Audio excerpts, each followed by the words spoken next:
Hello friend, graphic teaching art में आपका स्वागत है। आज मैं आपको इलिस्ट्रेटर में ऑब्जेक्ट मेन्यू बार के बारे में बताने जा रहा हूँ।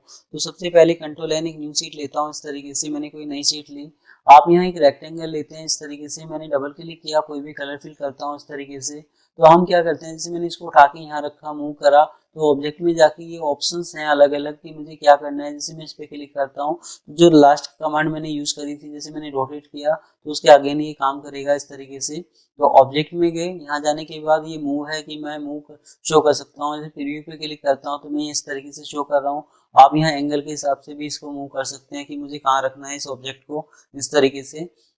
ऑब्जेक्ट में गए, यहाँ जाके रोटेट है तो ये रोटेट शो करेगा कि जैसे मैंने इस तरीके से रोटेट किया, अभी जैसे रोटेट कर रहा था मैं। तो अलग अलग एक एक स्टेप शो कर रखा है जो हम यहाँ सिलेक्शन टूल से भी कर सकते हैं। तो इस पे सिलेक्ट करता हूँ तो ये इस तरीके से है कि आमने सामने करने के लिए, उल्टा करने के लिए, जो मेरी यहाँ थी इस जगह, इस पॉइंट पे यहाँ, तो वो चीज़ ये अंदर से शो कर रहा है। ऑब्जेक्ट में गए, यहाँ जाके फिर मैंने जैसे इस पे सिलेक्ट किया तो यहाँ अपना साइज कम ज़्यादा कर सकते हैं इस तरीके से। तो इनको एक एक करके आप यूज़ कर सकते हैं। यहाँ जाके इसमें सिलेक्ट करता हूँ तो जैसे मेरी पहली कमांड थी वैसे शो कर देगा, अगर मैंने कोई स्टेप यूज़ कर रखा होगा इसका। तो ये था आपका, तो एक एक करके इनको यूज़ कर सकते हैं। इसके बाद हमारा चलता है अरेंज। होल्ड दबा के मैंने इस तरीके से कोई कॉपी ली, जैसे मैंने कोई कॉपी शो करता हूँ इस तरीके से। अब मैं इसको अप डाउन करना चाहता हूँ तो यहाँ जाके आप इसको बैक कर सकते हैं पीछे की तरफ, आप इसको यहाँ फ्रंट कर सकते हैं इस तरीके से। मैंने इन तीनों को सिलेक्ट किया। आप यहाँ ऑब्जेक्ट में गए, मैंने किया ग्रुप, तो ये ग्रुप हो जाएगा इस तरीके से। ग्रुप कर सकते हैं किसी ऑब्जेक्ट को।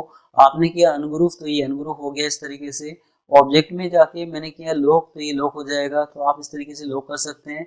ऑब्जेक्ट में गए, मैंने किया यहाँ जाके अनलॉक तो ये अनलॉक हो गया। तो इसमें लॉक में ऑप्शन दे रहा है कि जो सा एरिया सिलेक्ट है उसको अनलॉक कर सकते हो, या जो आर्टबोर्ड आपने यूज कर रखा है उसको, या अदर कोई लेयर से, अगर हम F7 से लेयर पे काम कर रहे हैं तो उसको आप लॉक कर सकते हैं। इसके बाद है हाइड। मैंने किया हाइड पे क्लिक तो ये हाइड हो जाएगा। ऑब्जेक्ट में गया शो पे तो शो कर देगा। तो किसी भी ऑब्जेक्ट को हाइड करने के लिए या शो करने के लिए आप यूज कर सकते हैं। तो सेम वही चीज यहाँ दे रहा है कि अदर लेयर्स के हिसाब से या आर्टबोर्ड के हिसाब से ये जो ऑब्जेक्ट आपका सिलेक्ट है उसको आप यहाँ से हाइड कर सकते हैं। शो करना है तो शो हो गया, ये पहले से शो है आपका। अब इसके बाद हम क्या करते हैं, मैंने इसको किया डिलीट। आपने कोई टैग शो किया, जैसे मैंने यहाँ लिखा कोई डिजाइन, तो जैसे मैंने यहाँ लिखा WEB वेब, वेब लिखा मैंने। आप यहाँ इसका साइज थोड़ा सा बड़ा करते हैं, जैसे इस तरीके से साइज को बड़ा किया। होल्ड दबा के मैंने एक कॉपी और ले ली इसकी। विंडो में गई, मैंने किया यहाँ ग्राफिक स्टाइल, मैं ग्राफिक स्टाइल लेता हूँ। तो ये काफी सारे स्टाइल हैं, जैसे कोई 3D स्टाइल मैंने शो किया इस तरीके से।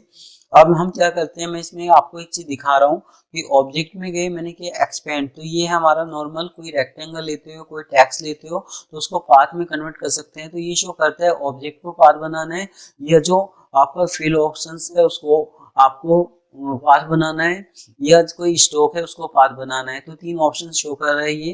तो अभी मेरे पास इसमें फिल और एक ऑब्जेक्ट है, इसको हम पूरे को ऑब्जेक्ट बोलते हैं। ओके करता हूँ तो ये पाथ बन जाता है।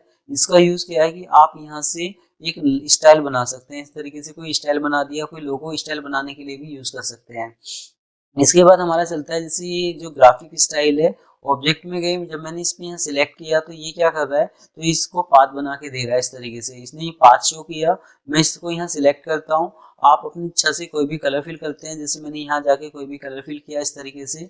अगर आप चाहें तो जैसे ब्लू कलर है, मैं इसको करता हूँ डिलीट, तो ये डिलीट हो गया इस तरह का हुई। कोई इफेक्ट आप शो कर सकते हैं, दे सकते हैं। तो ऑब्जेक्ट में जाके ये नॉर्मल किसी ऑब्जेक्ट को पाथ बनाने के लिए ये शो करता है आपका। और ये ब्रूस स्टाइल, ग्राफिक स्टाइल, या जैसे सिंबल, या आपने इफेक्ट मेन्यू बार में कोई स्टाइल यूज कर रखा है उसको पाथ बनाने के लिए यूज कर सकते हैं। तो ये दोनों ऑप्शंस पाथ बनाने के लिए हैं कि आप इस तरीके से कोई पाथ शो कर सकते हैं।